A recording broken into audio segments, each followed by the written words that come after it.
Welcome to the Dixieland Dual Sports September 20th ride. Your narrator is old Chainsaw Bob. There I am getting ready to go up there. Got my bike loaded on my truck and everything.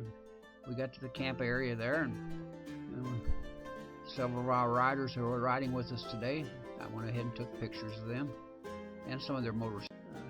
Rode on Saturday, said our goodbyes on Sunday, and came on back home. We got up early Saturday morning for the ride. This is some of the motorcyclists and motorcycles that was involved in our ride. Great bunch of riders, a bunch of riders that can really ride good too. We even saw this young lady on our route, and her boyfriend was interested in joining our group when they get them a dual sport, that is. Just some of the pictures along the way. It's the Cherahalla Skyway up there that we stopped by, among other places. We pitched our tents. Everybody had slightly different tents of one kind or another, all except for me. I would have liked to pitch the tent, but I've had some bad things happen, as you can see, when I pitched my tent, so I decided I'd chicken out and sleep in my truck. So I guess I am a chicken, but I'm an old chicken.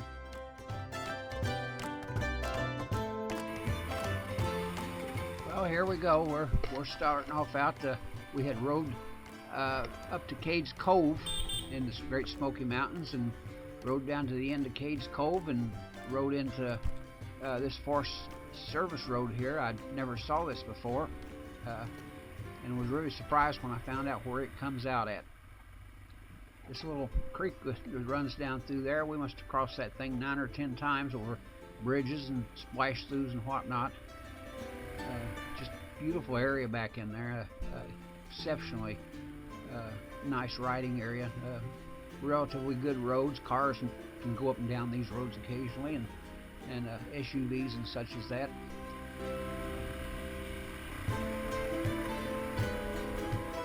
That's one of our lady riders right there, just in front of me.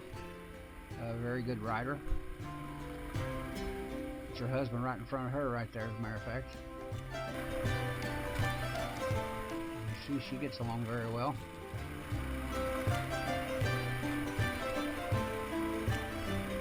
I was kind of surprised at the variety of terrain. Part of this you go through kind of looks like a jungle, and of course some of it looks like mountain trails, and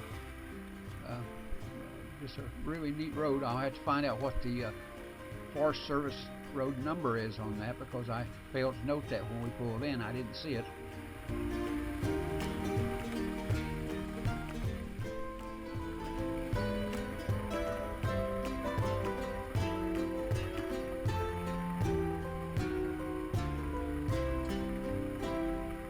Going kind of down a mountain right here.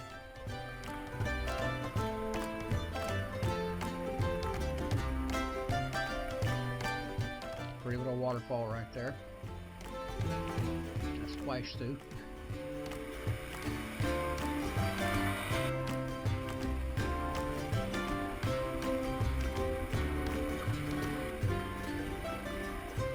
Didn't really see any camping areas on this particular road here. There was several people out there parked, kind of wandering around taking pictures and whatnot, but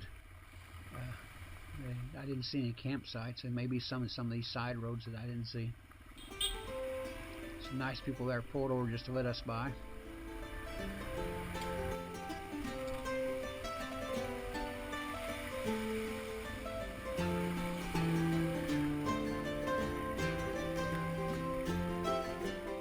She didn't want to get her feet wet there, I guess.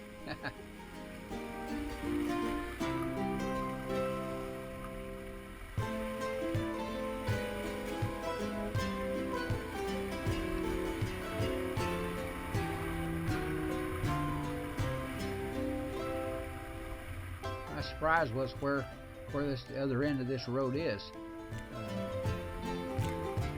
I really just almost couldn't believe my eyes when we got down there.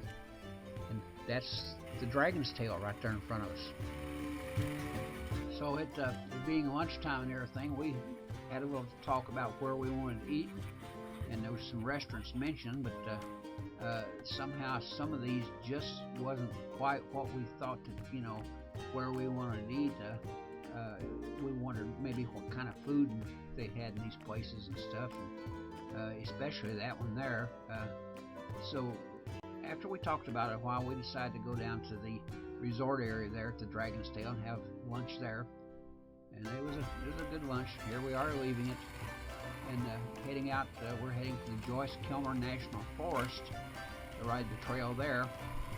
We were in kind of a hurry to get there and everything, so we sped up just a little bit. And nice curvy road down through here. This is south of the actual what's called the Dragon's Tail. So I don't know if this is maybe the Dragon's Ankle or something, or just what they call this road, but it's a nice curvy road. And it's a real joy to ride this too. You wouldn't think that little 250 Yamaha keep up with that 1000cc Suzuki, would you, huh?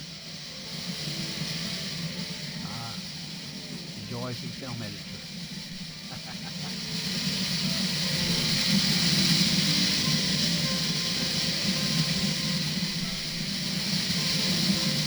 So finally we get there and we head out on this trail. This particular Forest Service trail here is just off the Cherahawa Skyway down to the bottom of the valley there of the Skyway. And follows along another creek as most mountain roads do down through here. There again, the terrain was different. The roads were more open and a little bit straighter, but it's still a beautiful road to ride down. There's camping people down through here, several camping areas. Even a little pavement now and then. Those people were taking pictures there on the bridge. There's a road. I wonder where it goes, and one of these days I'll go up there and find out where that thing goes to. It's one of my favorite things to do. We run tot along sometimes and sped along other times. The road got a little rough up through here on this uphill. It's about 3 miles up that side of that mountain, so the always going to stop again. And, quite a bit of gravel. That's the Cherahawa Skyway. That bridge is right there. And so this is where we stopped, and this is where this video is going to end here. We always stop at locations and for a little rest and everything, and a drink of water, and we swap lies and tell tall tales and comment on what our trip was like and everything. And our trip, for the most part, was a very, very good trip. We only had one little mishap on the trip, and together we all overcome that. It was just a joy to be with these people today. Thank you for watching us, and thanks to the Dixieland Dual Sports for a great weekend ride.